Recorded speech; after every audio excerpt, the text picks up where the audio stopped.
Hi, my name is Dr. Stephanie Asri and I'm the author of Unlock Your Resilience. I'm also a clinical social worker and a mental health clinician by trade.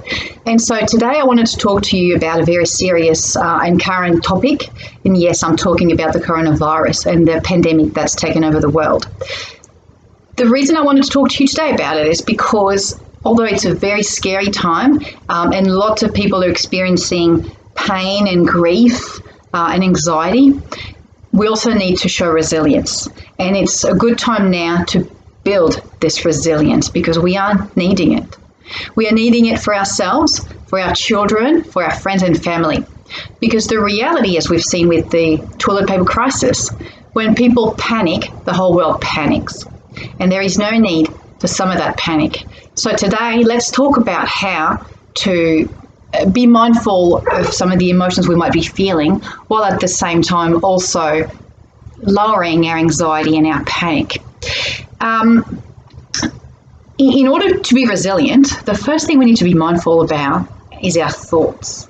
So for right now, I'd like you to take a deep breath and clear your thoughts. I want you to think about nothing, just your breathing and just the moment.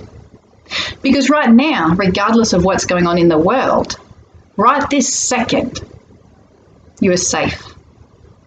You are most likely in the comfort of your home and hopefully surrounded by people that you love. Perhaps it's children or a partner, perhaps it's a pet, perhaps it's somebody on the phone. But right now, in this present moment, I want you to just embrace that you are safe. Clear your mind of what you're hearing on the radio. Clear your mind of what you might be hearing at work. Just be in the present. Acknowledge some of the anxiety you might be feeling. Give yourself perhaps 5 minutes a day. Perhaps it's 10 minutes a day. But put a time limit on how much you will worry and how much you will allow your head to focus and obsess over the coronavirus. And I say this as somebody who's watched the news for the first time last night. And for the first time, I felt panic because I heard the messages and then I Googled some more and then I read some more. By the end of the hour, I was feeling very vulnerable. And yet I wasn't before. And so what I'm saying to you is we need to be aware, we need to be mindful.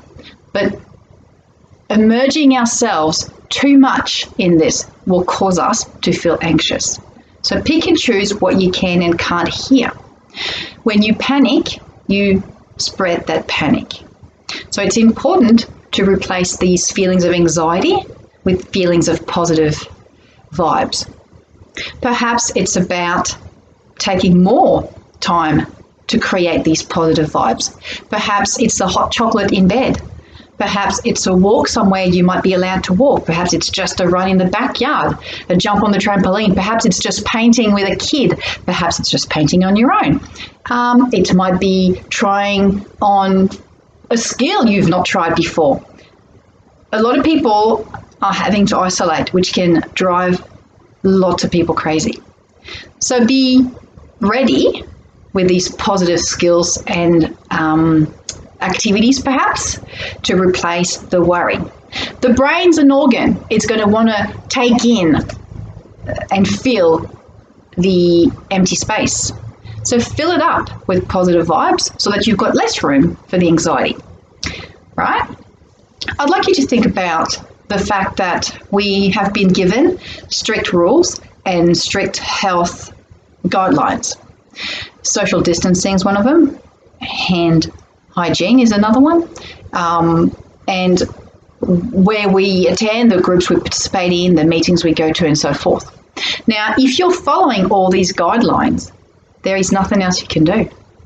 Worrying about catching the disease, or perhaps other people catching the disease, or things that may occur in the future, whether it's regarding jobs or otherwise, it will not change the outcome.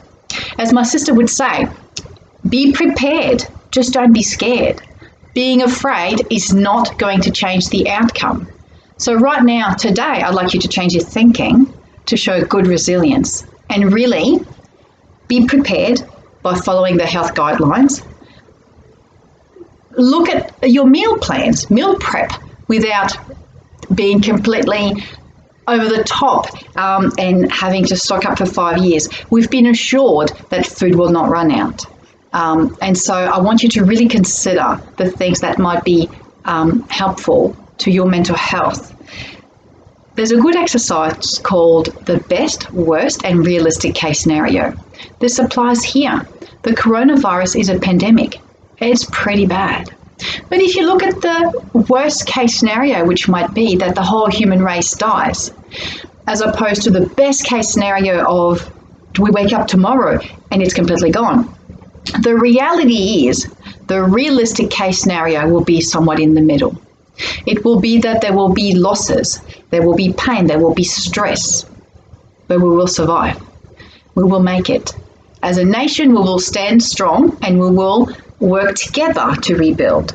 And so right now may be a good time to think of self-care, but also caring for others.